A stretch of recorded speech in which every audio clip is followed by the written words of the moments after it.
This is Chet Holmgren, and I'm down to dunk. This is AJ Mitchell, and I'm down to dunk. This is Alex Crusoe, and I'm down to dunk. It's like baby bottle pop. Yeah. Mm-hmm. This is Adam Flagler, and I'm down to dunk. Hey, it's Isaiah Hartenstein, and I'm down to dunk. This is Cason Wallace, and I'm down to dunk. I can't spell Lucas. Hey, how do you spell Lucas? How do you spell Lucas? This is Lou Dort, and I'm down to Dort. This is Nikola Topic, and I'm down to dunk. This is Dylan Jones, and I'm down to dunk. This is Isaiah Joe, and I'm down to dunk. And there's probably like 50 to 75 Beanie Babies. Give me like your top 3 Pokemon. Bro, I can't even name. This is Jay Will, and I'm down to dunk. Sometimes the way his brain works is it leaves a lot to be desired. This is Kenrich Williams, and I'm down to dunk. Charmander. Yeah. Charmander. Or you're more of a Charmeleon guy. Charmeleon. This is Shea Gilgeous-Alexander, and I'm down to dunk. Schlecht. You know what Schlecht? it means? Yeah. That means like bad. It means bad. Yeah. Yeah. That's me. Well, it was a good interview, so it wasn't bad. J-Dub, year 3, and I'm down to dunk for the 3rd time. Thank you. Welcome to Down to Dunk. I'm your host, Andrew Schlecht. We're part of the Athletic Podcast Network. With me, as always, on Mondays is my good friend, Michele Berra. Michele, what's up? Well, where do we start? I mean, we had the craziest weekend in NBA history, probably one of the craziest, I think. Yep. It was absolutely one of the craziest weekends in NBA history. And by golly, I'm starting with Aaron Wiggins, and no one can stop me because he did something that only 6 other Thunder players had done in the history of the Thunder, scored over 40 points, and it was perhaps on the worst night possible because... Or the best. I got...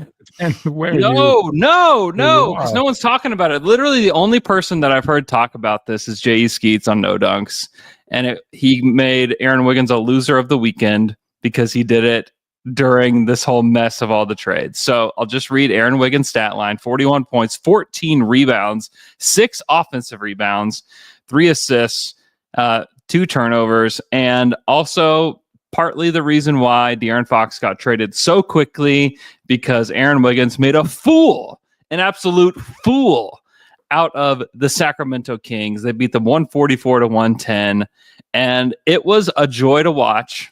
One, it's just fun to watch Aaron Wiggins do his thing. He's such a smooth basketball player, and it was even better to watch the guys on the sidelines at every bucket that he made.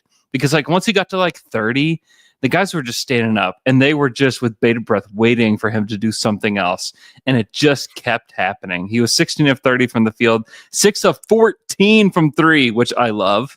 It was an absolute joy to watch, an absolute just massacre of the Sacramento Kings, and ended them as we know them. And now they are Bulls West and are going to be stuck in the middle forever. So congratulations, Kings, and congratulations, Aaron Wiggins. Yeah, the funniest moment of the night to me was when when he scored either the last but one basket that he made or the one before, where Shea was so excited. He was jumping up and down and he lost the towel and he realized that he's on the court. So he has this moment where he realized, like, eyes wide open. Because he's already gotten a tech for being on the court once this season in celebration, by the way. So it's such a fun. I mean, I'm very curious about. I mean, not curious. I'm baffled about the game because I mean, Sacramento was in a good moment, and they just didn't show up. I mean, it was so bad, so bad. OKC could have anything. It's 70. They had 70 rebounds. That's really the only stat that you need to know. A franchise high 70 rebounds. They out rebounded a team that has basically one big man playing. They out rebounded them 70-37. Like that's the only stat you need to know about that game, and like who showed up and who didn't. Because the Kings just flat out they came and you don't blame them because they know that like the guy that has been with their franchise since the beginning of his career, that has led this team back to the playoffs after a 16-year drought, a guy who is clearly their best player, is on the way out the door, and I've even heard it said that like they were ready for it to happen, and so they certainly played like it that night. That they were all ready for this to be done, and it's now over. De'Aaron Fox is now a Spur, but yeah, that was a putrid game. The Thunder have gotten a lot of rest lately, including that night for a majority of the starters. Yeah, I mean, J-Dub was a late scratch for what is it, an ankle sprain, something like this, wrist sprain.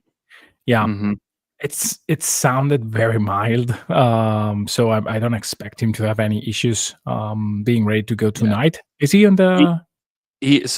On the injury report tonight. Let me dial up a fresh one because earlier he was listed as questionable. I assume that's still the same, but he's questionable. Caruso is listed as questionable, which is a good sign. Yeah, and then as is Case and Wallace. So.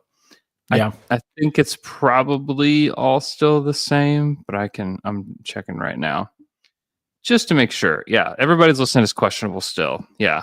Caruso questionable. Chet out, obviously. Dylan Jones was recalled this morning from the G League. AJ Mitchell's out, of course. Nikola Topic is out, and then Casey Wallace and J-Dub are both questionable tonight against the Milwaukee Bucks, a team the Thunder have yet to play, because I don't see it anywhere on their regular season record. So yeah, I think it's a sneakily important game for OKC. They have to kind of do the same that they did against the Cavs, not maybe to the same magnitude, but it would be great to have. We really didn't play that game. Let's show how we can destroy this Bucks team. Absolutely. Yeah. They need this should feel like a revenge game where just at least show up. Yeah, you know? A revenge for something that we don't know happened, but nevertheless a revenge. Revenge for what you're saying? I don't know. But there needs to be vengeance for something here. I'm looking forward to seeing it. I won't be there, unfortunately. Not quite ready. For that. So someone's saying that Giannis is listed as out tonight. He's not on the injury report yet. I haven't seen it reported. Let me check with my guy Eric Name on that one. Because if that's the truth, and they are on a second night of a back-to-back, they've been not playing well recently. Okay, here we go. Yeah, he's out. Yeah, Giannis and Chris Middleton are out. Giannis, Chris Middleton, Liam Robbins. So how about that? Bobby Portis is doubtful. So not quite as exciting in the first matchup ever against the Bucks this season. Yeah, but you should have a revenge game anyway. Like one reason more to just dismantle them completely. It still counts as a win if you do it. So I mean, OKC should really be ready to play this game, I think. I don't want to say they drop one against the Warriors because it can happen. But I think that they need to take the most from this homestand, and destroying the Bucks, especially if they don't have Giannis, is a thing that I think it's very important. Maybe it's not as pressing to bring back two of Dub, Caruso, and Wallace to play this game, especially if Giannis is not there. I think that with Dort and maybe one of the guys, you can probably be okay defensively. But that's, they still have to approach the game in a certain way. Mm-hmm. Yeah, without a doubt. I'm trying to find, there was a Reddit user that actually predicted the Aaron Wiggins 40-point. Wow.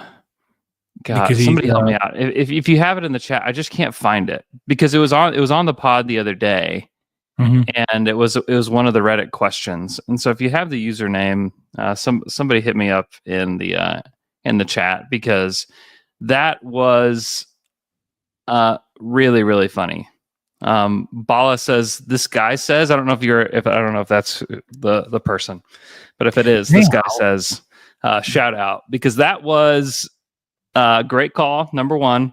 and very fun to watch. Number 2. So shout out to Aaron Wiggins, and also shout out to the Thunder's net rating, which because of that game bumped back up over 12 again. So shout out to just absolutely dismantling the Sacramento Kings, who are not like some putrid, awful team. They were certainly that night. So they also missed a gazillion threes, and sometimes there are teams who misses a ton of threes in the first half and they just roll over, which is what the Kings did. I think that speaking about Wiggs, it's nice. It's easy to say it now. I realize that, but I mean, some regression to the mean was bound to happen for Aaron Wiggins. He couldn't hit a 3 for 3 consecutive, or maybe 4 consecutive games.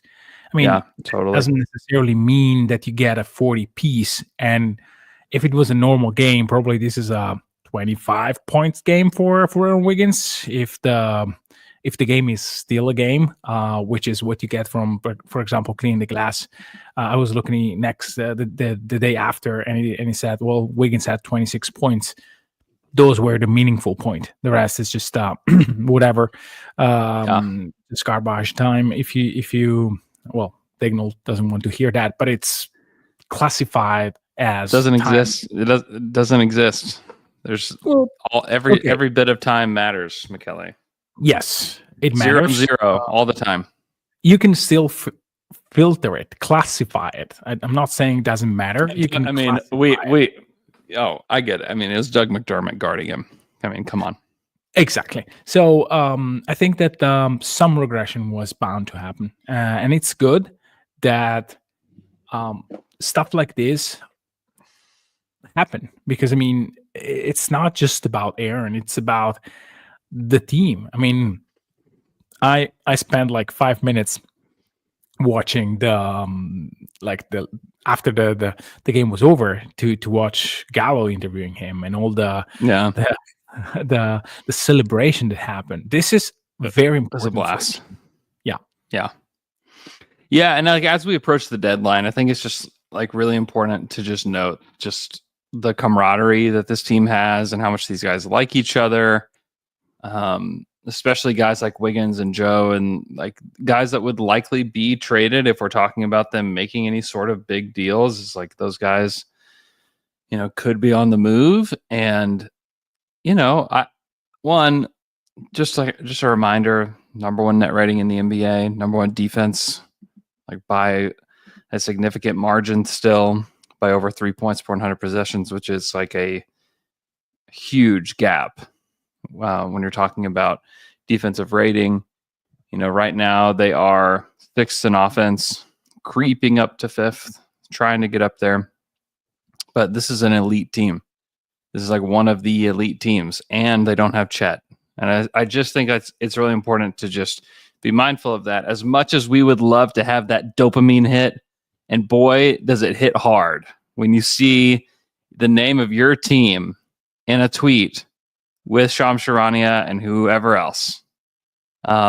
It feels great. It's a lot of fun. Trust me, it's a lot of fun for me because I get to come and do emergency podcasts, and those are some of the best ones because everybody floods in and we get more people than we usually have, and it's just a blast. I mean, absolutely, I would love to have a trade to react to because it's a lot of fun. But I think just also realizing that like this team needs to adjust to Chet coming back. There's a lot going very right with this team right now in a Western Conference where there's not many teams. I can say that, the West is really tough, but there are very few like very good teams in the Western Conference. And you can see that like, man, like you can see it up and down the West. Like Memphis is probably going to be a team that looks to make a deal. Like they tried to get Finney Smith. They're trying to make a deal. Houston is still really young. I think that they have some big time crunch time issues. I think that Denver has a lot of depth issues. The Lakers, which we'll talk about soon, they are a whole new team. And they're going to have to figure out how to play together. And they're probably not done this week either. The Clippers have their injury issues, and on down. And the Thunder are just like, well, they've been the best team in the conference by far. They're 20-3 at home. They are waiting for their second best player to come back, who happens to fill a lot of like the holes that they presently have. And so I just would like remind you about those things, about this team heading into this week, where I think that it is more prudent to be cautious, with the chemistry and everything of this team rather than like going and making a rash deal. I think it's probably more likely than not that they make a trade just because Sam Presti always makes trades. Mm-hmm. That's just kind of the nature of the of this team. But it wouldn't surprise me if he didn't. That's what I would say. I mean, I'm probably still on team no trade, heading into the deadline, just because I like a lot of these guys. But I mean, that's where I'm at. Michele texted me that I'm a little choppy. Let me know in the chat if I'm a little choppy there too, and I can try to make some adjustments. I don't know if it's just our connection to each other or if I'm choppy as well. So if I'm choppy, let me know in the chat. Very much just appreciate that. My end of the connection. Let me take a comment in the chat from Palpatines. Kenrich, huge night overshadowed by Wiggs. Now, I don't want to say that, and it's my internet, okay? That's better. I don't want to say that Kenrich had as good as a game than Wiggs, but he was spectacular last night. He had a great game. He made like close to zero mistakes, and he is back to be the Kenrich that we remember as a very, very good player that you can play as the 5 or as the 4. And again, I really want to see if his minutes are stable going forward, because Kenrich can be one of the X factor that OKC didn't have flat out didn't have last year, and so it would be good to have him playing this way coming April, because I mean, he is extremely versatile, and it's not your ideal 6'9" outside shooter that can play defense, but I mean, when he plays like this, like close enough. Yeah, and like remember, like he just wasn't in the rotation, in the playoffs last year. A lot of it because they were really trying to make Gordon Hayward happen, and to have a guy like that more in the rotation in the playoffs, that's playing well, shooting well, all of that would be quite helpful. Especially a guy that has his kind of like spunk and attitude and all of that. I think is just good. Okay, let's talk about these deals and how they affect the Western Conference, how they affect the Thunder. I think we'll start with the Luka trade just because it's the biggest deal that I can remember. I mean, like the second most like surprising trade I can think of is probably the Paul George one that kind of took the league by surprise. But, Paul George was he had resigned the summer before. This team was not doing what they were supposed to do. Yeah. It's not like we thought Paul George would be on the Thunder forever. Like we knew he signed this kind of like shorter term deal that would keep him here for a little while. You thought, okay, we have just like maybe a couple more years with him to make a run, is kind of what I thought.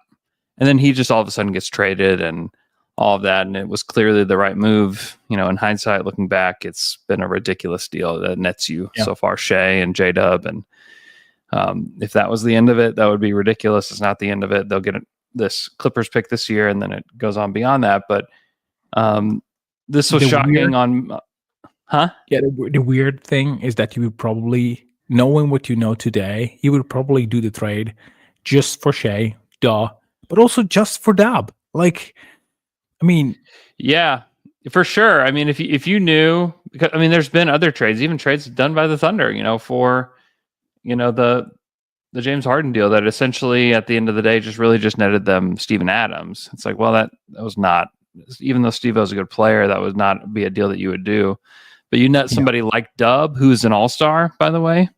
Yeah. Like to get an all-star for like an all-star it's rare.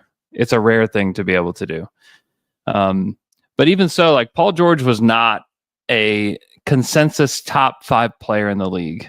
Even though he was third in MVP voting, third in the MPP voting, I get it. That's great. But he's not a consensus top 5 guy in the league. Not a stable top 5 guy. Yeah, not a guy that and wasn't 25 and wasn't a guy that, we thought could be the best player in the NBA here in a few years. That's what Luka is. And it's been there's tons of info floating around right now, and a lot of it is, some of it is like Dallas trying to cover their butt.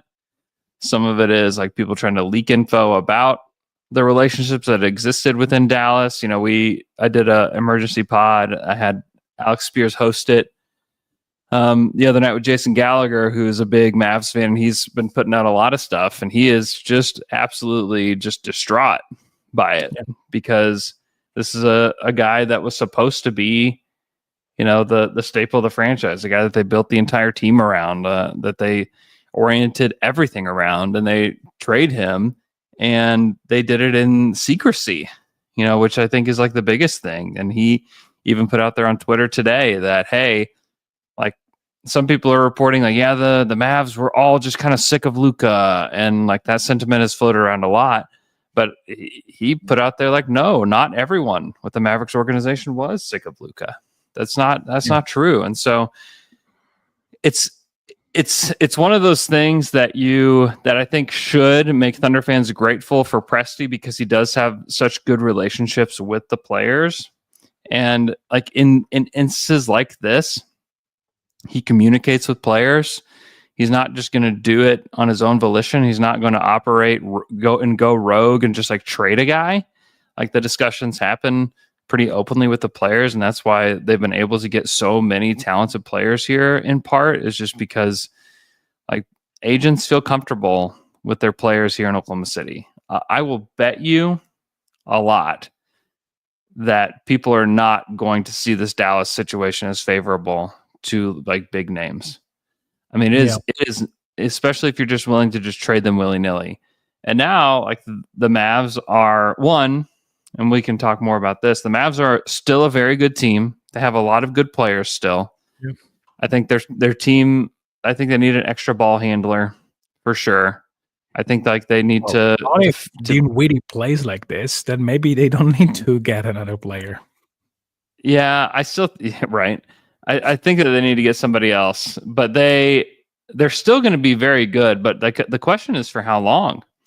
Yeah, like that to me is the big question, because the Thunder do have this unprotected pick swap in 2028, when you're going to have a 35-year-old Kyrie, a 36-year-old Anthony Davis, and Kyrie already has a bulging disc in his back. Like, is the guy seriously going to play another 3 years? And if he does, is it all going to be in Dallas? I think those are huge questions. And then if you don't have Kyrie, like, is Anthony Davis going to stick around? Like, maybe he signs a big fat extension. I don't know. But like the future is in question. And again, it's just so funny that like as these things fall apart around the league, it's like, wait a minute, like where are the future picks going for these teams? Like, oh, it's going to Oklahoma City. Like in 2028, here in 3 years, when this thing is the milk is probably soured by then, and a pick is going to Oklahoma City. It's pretty wild, and this is why Sam made the bets that he did on teams that were good now. Because like these things fall apart in unpredictable ways. You would have never thought a 2028 Mavs pick swap would be valuable. Like, I think you probably would have said like, yeah, you probably swap from like 28 to 20, or something like that, just because the Mavs have had historically like some pretty rocky regular seasons. But now with Luka completely out of the picture, and two guys that have injury problems themselves who are on the tail end of their careers, looks pretty good. Looks pretty good. Yeah, let's start from the beginning. Right now I work in a purchasing department, so I deal a lot with deals, commercial side, secrecy.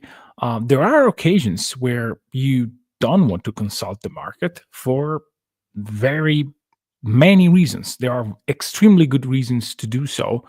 One of them being secrecy. I mean, you may want to conduct business in a private way because there are stuff that can happen into the market that perturbates whatever you want to do. For example, if it gets out that you are talking with the Lakers, or someone inferred that you are talking with the Lakers, maybe Clutch make this thing go away because they don't want to split up AD and LeBron. There are, again, many things that my brain cannot produce right now. But there is one thing that you need to be sure of, that this is the best deal ever for you. If we go back to the Paul George trade that Presti did, I'm quite sure that was made in almost total secrecy. I mean, yes, you maybe or maybe not, Presti discussed that with the Raptors. But it seems like there was leverage being made with Toronto. That was reported. Yeah, it seems so. It makes sense that could have been the case. We will never be sure if Masai and Presti really discussed the deal. The point is, that was such a great haul that, I mean, you can be sure that is adequate value. Now, AD is a good player. I think that it makes Dallas provide health one of the best team in terms of rim protection of the entire league, because they can really play with 48 minutes of incredible rim protection. Probably Dallas will not have the same easy path to create some of the 3-point looks that they are able to create with Luka. I think that without Luka, you can play a different brand of defense against them. And again, the regular season games, I don't give any weight to them. If you want to give them weight, then please watch the way in which they defended Cleveland for the first 7 minutes of the game in OKC, or other games where they really push the throttle on defense, and you will see why. To me, those games are extremely meaningless. They even maybe they even did it on purpose, not to show all the cards to a team that, by all accounts, made the life of Shea and the band really hard in the playoffs last year. So from an OKC standpoint, you should not look at this trade and being, oh, now Dallas is easy peasy. No, I'm not even sure that you should look at this and say, oh, that's worse. I still think that Dallas will be a relevant playoff opponent if OKC has the luck or disluck or whatever, if they meet in the postseason. Because, I mean, again, OKC creates a lot of pressure to the rim. And if you have two good to great rim protector, that is not great news for anybody, including OKC. So I'm not sure where I was going with this, but I think that this is a good way to end the monologue and let you chip in. Yeah, I mean, you think about,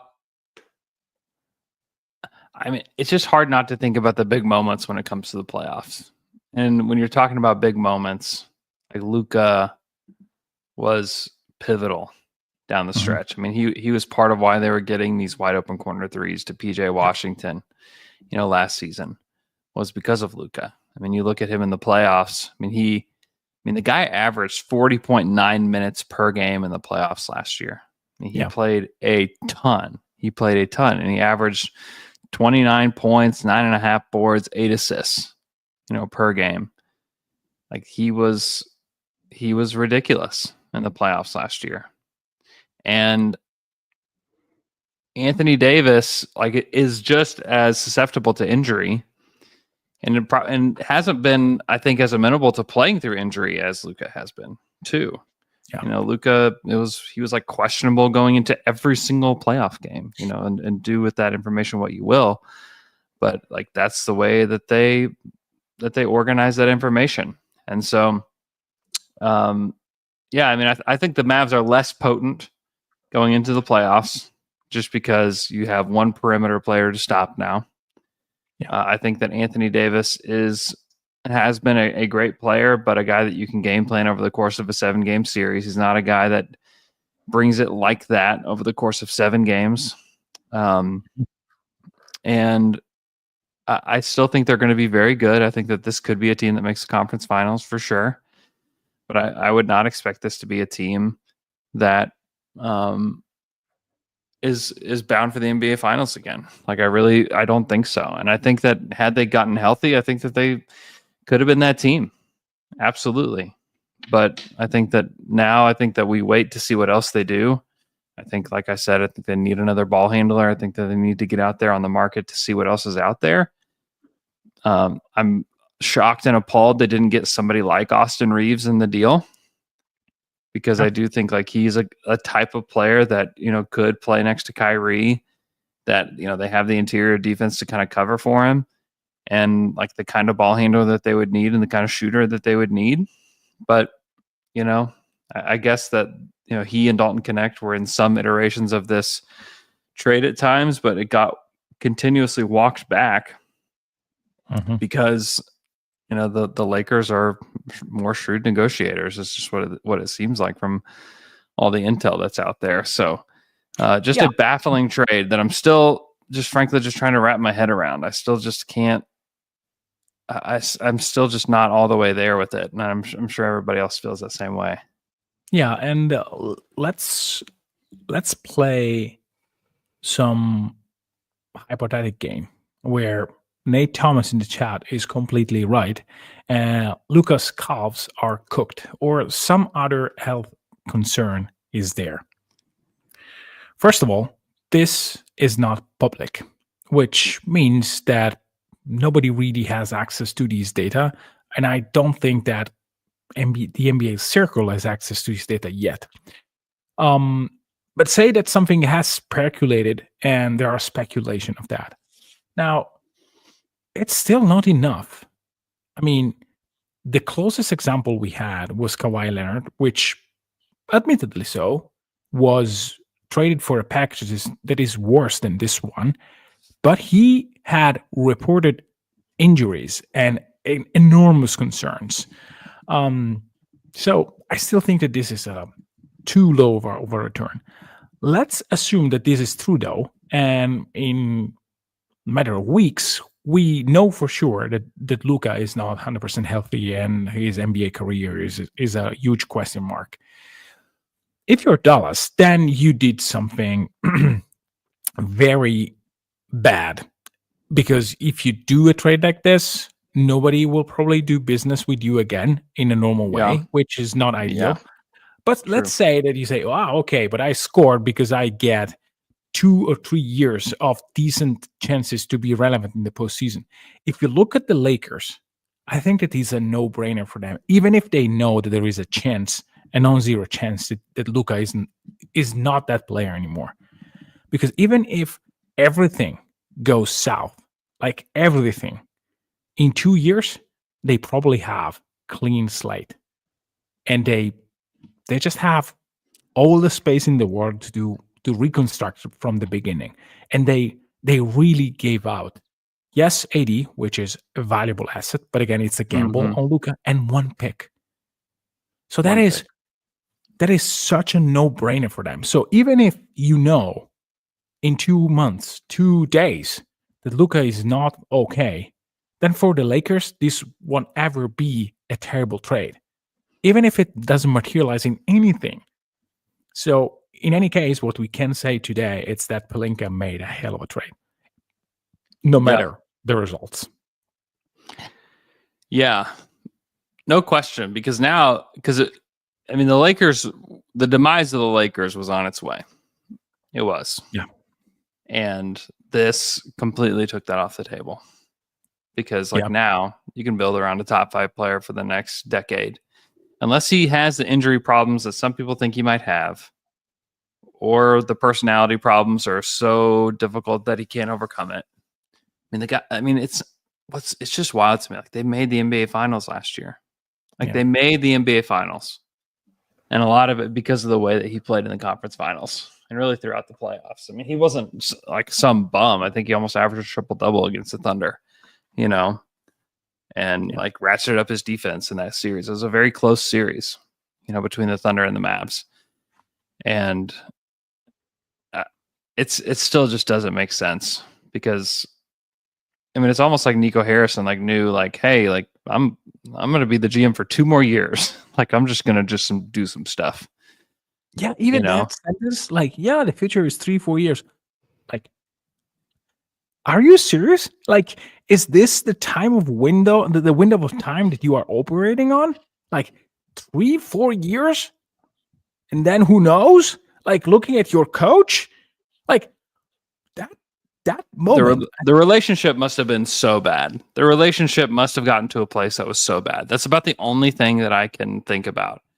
Is if like his relationship with Nico Harrison, like his personal relationship with Nico and his people was so bad that they did not feel like there was any way to move forward.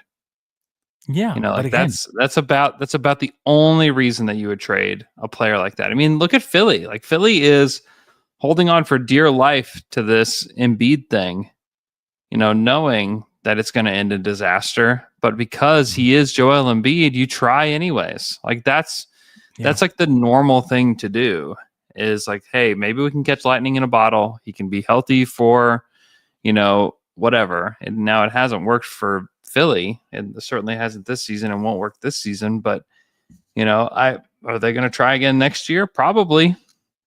You know, you don't punt on a 25-year-old. Like you just don't do it. Punt. Let's again, you can punt on him if you think that he is not a viable option for you. I mean, KD in 2023, he said, I'm out of Brooklyn. Yeah. I'm out. And then he wasn't out. And then it was out again. So you can make this thing worth if you find the right team that is desperate enough to give you anything you want. And for Luka, you don't even have to be desperate. This guy is a genius basketball player who has clear, I would say, let me be very delicate here, below average game shape. That is, I think, a good way to put it. I don't want to be indelicate. That's a nice way to say it. That's a nice way to say it. He's not Shea. Let's put it this way. Who is a maniac in terms of the way in which he treats his body. So, I mean, there will be many teams. I mean, take Atlanta. Atlanta is a team that probably, if you have Jalen Johnson and a couple of other things, they are going nowhere.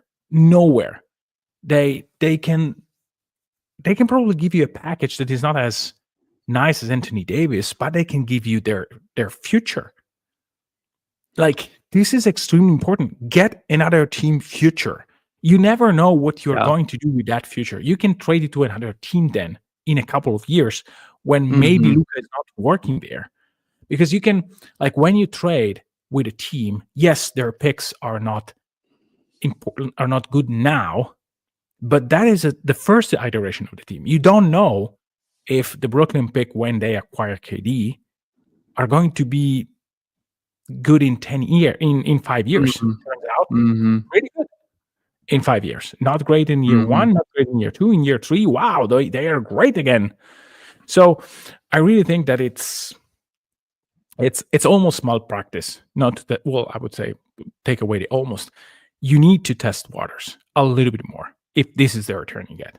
Or just stay put for another 2-3 days. What's the rush on completing today or, well, Saturday? And like, even if Anthony Davis is the only guy that you want, and that may have been the truth. You know, Amick and them are reporting, Sam Amick and Fred Katz and another one of my colleagues reported that there was one other team they called, you know, and like you can make your assumptions about who that is. I don't have any clue who it is, but I think that,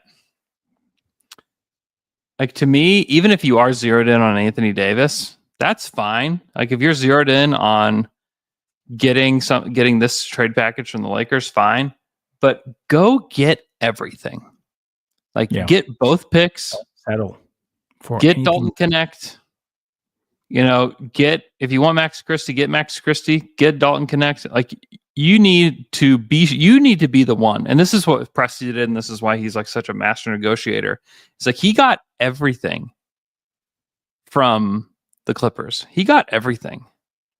And I'm sure that there were iterations of the trade that didn't involve Shea, from the Clippers to the Thunder, where it was just like picks and salary, and good on Sam for doing what's best for the organization and getting everything and being willing to walk away.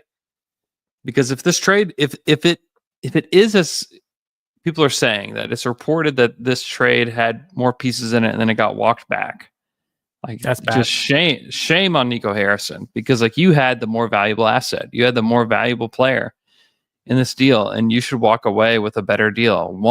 The difference between Anthony Davis and Luka Doncic is not one first round pick. It's not. No. Especially if you think that the other team can really keep him, because that is the point. Like the Lakers, of course they can keep him. Like, my gosh, like how dumb do you have to be? It's the Los Angeles Lakers. Everybody should also just be so mad at Nico today because he traded him to the Lakers. Like, are you kidding me? Like, to the Lakers. I'm not mad at that because of that. Like, it's still okay. I know that it's, come on, they don't need help. They don't need your help. They can do it by themselves. Please don't help them. That is fine. Do it, not the Lakers. I mean, come on. Yeah, I know. Crazy. But it's not. Hey, let's do this. Let's make a list of the untouchable players in 2025, because I think I would have put Luka on that list. So a list of the untouchable that whenever teams call, it's an instant hang up. Like, there's no chance that a team is even discussing a trade with this player in the NBA across the league. Who is on the completely untouchable list? Let's see. I mean, we can put Shea on top of that list, right? Is untouchable. Jokic is Jokic untouchable, right? I think that Tatum is untouchable right now. Okay. Maybe you don't think that they would. You don't think that there's any circumstance where they would trade Jason Tatum? As I said, not today. Yeah, I don't think so either. I'm just asking. I think Anthony Edwards is untouchable. Yeah. In Minnesota. I think that if you call Boston and say, okay, it's Tatum for yeah, but hold on. Ground rules. If they're untouchable, you're not offering them for another untouchable. Not even Luka? We're talking about a trade package at this point. Because like Luka, you know what I mean? You know what I mean? Yeah. Because there's circumstances where even like the Thunder on some level could listen to like a Shea for Luka swap and be like, you know what? I'm just saying, like, you at least have a conversation about it. Okay, so let's do between untouchables. 2 steps of this game. First step, guys who you don't even listen for a Luka trade, and then the second level of untouchable. I think that this list can be Wemby, Shea, Jokic. Yeah, I think that's right. It.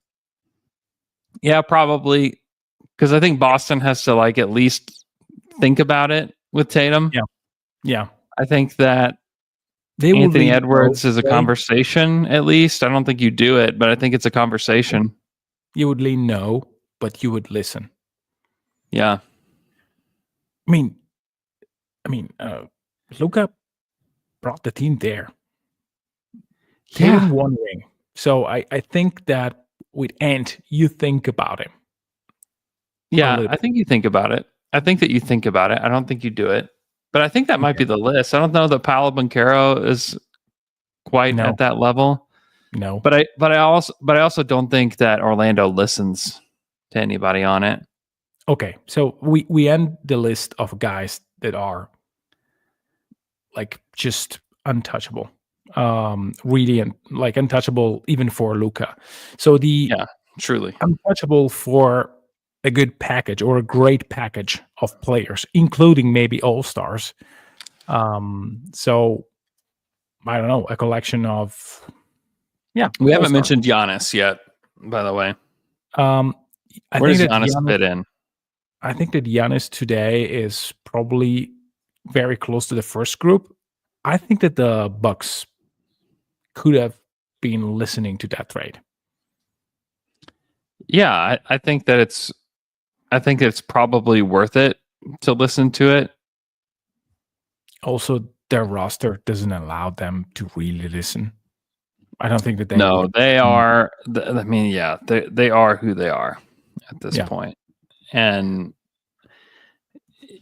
I don't know. I mean, I think if you talk to anybody, I think that people would have predicted that Giannis, like who's going to be with a different team first, Giannis or Luka. I mean, Giannis is already 30. You know, he turned 30 in December. I thought I would have for sure said Giannis, because you just look at the way the roster is falling apart around him without any like real way out of it. And so I would have certainly picked Giannis. Yeah. But now the fact that it's Luka is, it's still just flabbergasting to me. Yeah. But so yeah, I mean, LeBron honestly, but not for the LeBron? reason for the reason that we mentioned before. He's untouchable, meaning that nobody would really trade him unless if he asks to. And I mean, it's like trading Kobe or trading Jordan. Like, you just don't do it. Yeah, like you those two are untouchable, not because of basketball reasons, but because of, hey, this is Steph Curry. Hey, this is LeBron. I mean, we just don't do that. Yeah, you don't do that.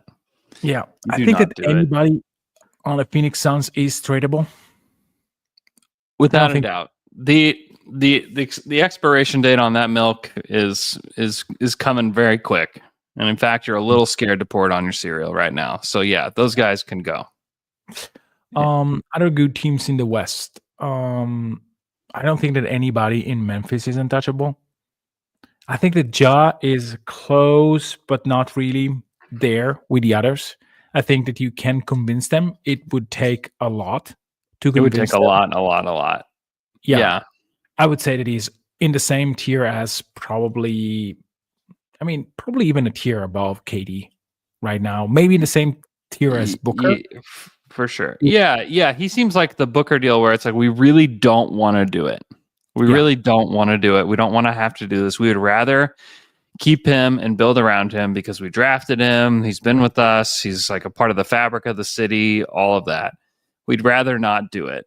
But the circumstances could dictate that we need to. And, it doesn't seem like that they're anywhere close to that in Memphis, but the clock is ticking in Phoenix. Yeah. Like, for sure. I don't think that anybody in Denver besides Jokic is untouchable. I think that everybody expects that Jamal Murray is untouchable. I don't think that. He's not really untouchable. He might be untradeable for value, though. Exactly. That was exactly my point. Nobody really on the Clippers. I don't think that it's basically the same concept as before. I'm not sure that you can get enough value in return. No, you're not getting much for Kawhi, so you might as well just keep him. Like the value is in the way he plays. It's not in the value that he has as a trade asset. Yeah. Let's see where we are. Which teams? I mean, Sacramento. I don't think that there is anybody who is really untradeable. Nope. We just mentioned, and other guys. Portland. Brunson. Nobody. Yeah, I was just scrolling the West first, and then going to the East. I don't think that anybody else in the West is really untouchable. Am I forgetting something? Zion? No, I think he is tradable. Everybody in New Orleans, I think, is tradable right now.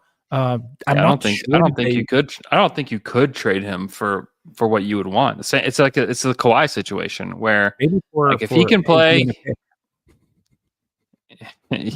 yeah. I mean, in the West, like the guys that like aren't that we can like say definitively aren't getting traded before the deadline: Shea, Jokic, Ant, LeBron,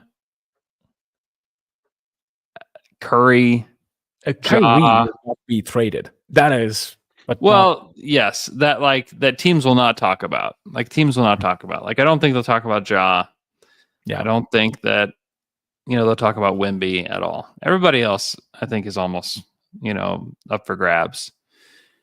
And like the teams that are doing very well just aren't going to be talking about their guys. Like Houston is not talking about their guys. The Grizzlies, they're 33-6. They're not talking about their guys. But Boston's, but like the word out of Houston though is like they're not talking right now. Yeah. Like they want to see things through. Which is a very, very solid and good way to proceed. I think that the first move they made was kind of a move that was too rushed. I was proven wrong. I think that they managed the two vets that they got very well, extremely well, I would say. So, I mean, they would have been a team that, in theory, with the level of defense that they had, the principles that they have on defense, they could have been a team that could exploit Luka so well.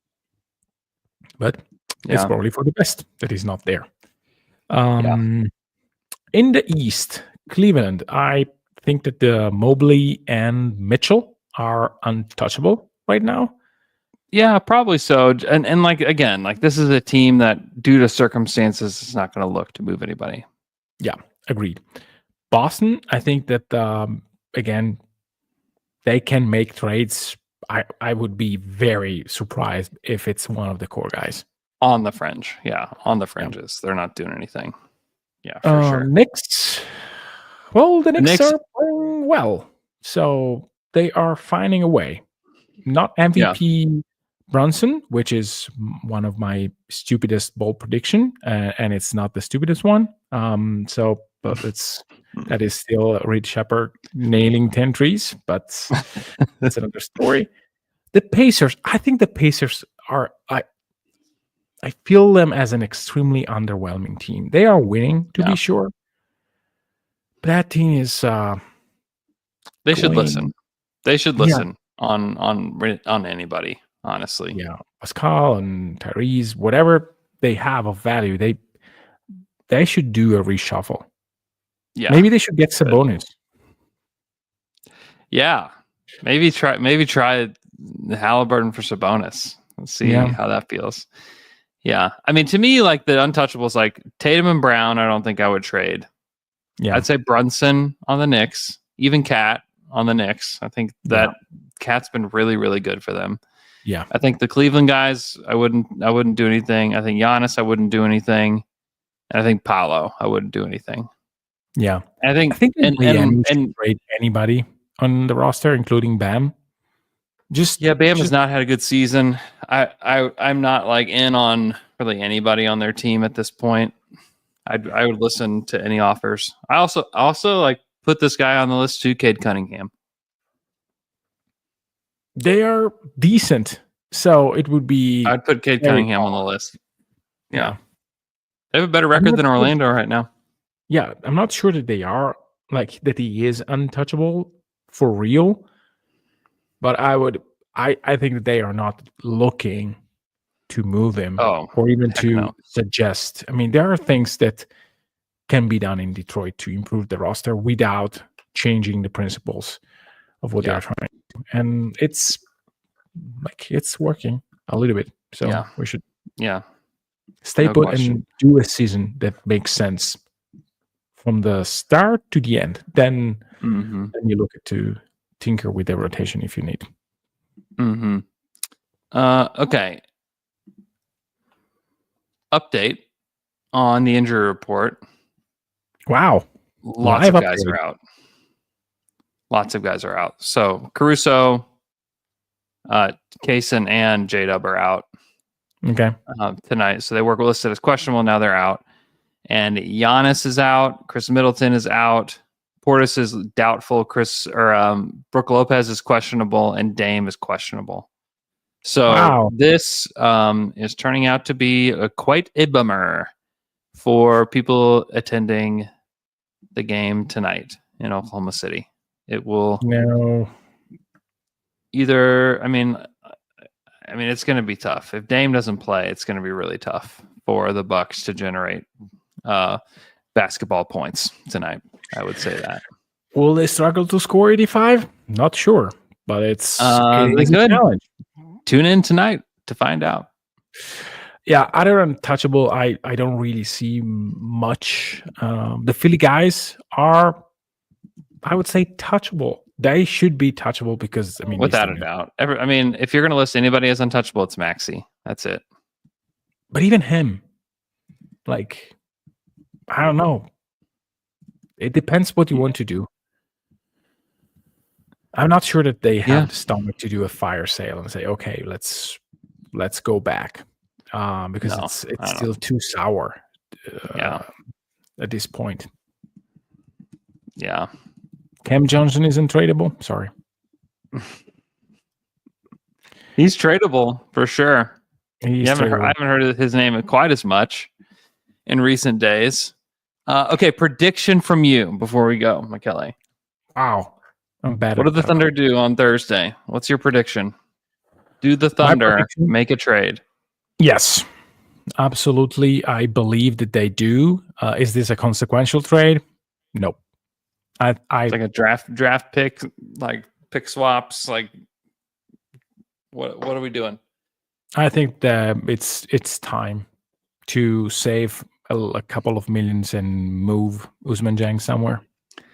Oh no, Us! You're gonna cut Us loose? I would trade Us.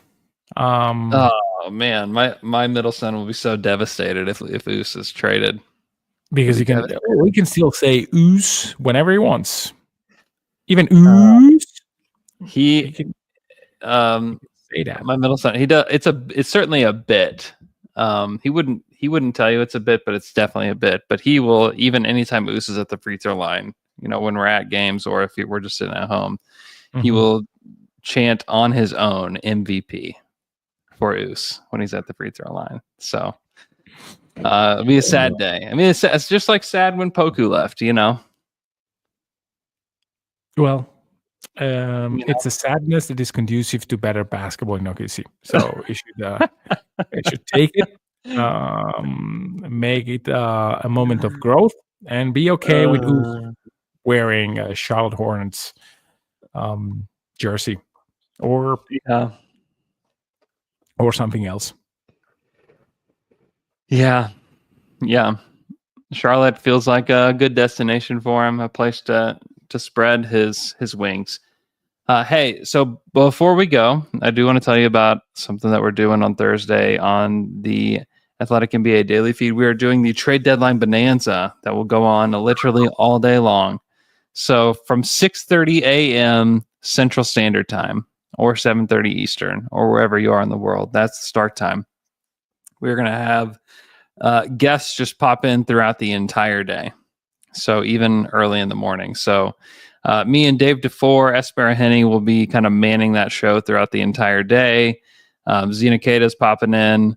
Alex Spears will pop in. And then we have guests from all over the country. Sam Amick, Yazzie Goslin, Jay King, Spike Eskin, James Edwards, Blake Murphy, Ben Gulliver, Katie Heindel, Keith Parrish, all the guys from No Dunks, Jay Skeets, Tass Mellis, Trey Kirby are all coming through. Marcus Thompson's dropping in. Dane Moore from the Dane Moore NBA podcast.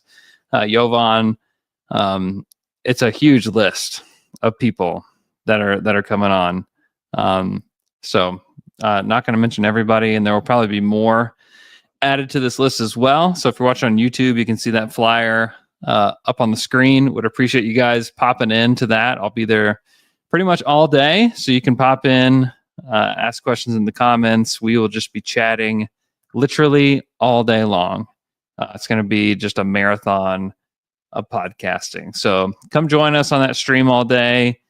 I'll be tweeting out, as just follow me on Twitter, at Andrew K. Schlecht, and I'll be putting out, who's up next, and just pop in throughout the day, and certainly pop in if there's a big trade that happens during the day, because we'll be reacting live to it all day long. So be sure to tune into that. Would very much appreciate that. Again, that's on the Athletic NBA Daily YouTube page. So just search Athletic NBA Daily and hit the follow button there if you would. Subscribe.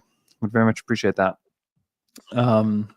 Yeah, it should be an interesting week. I think the Thunder will likely do something just because they always do. Probably something marginal.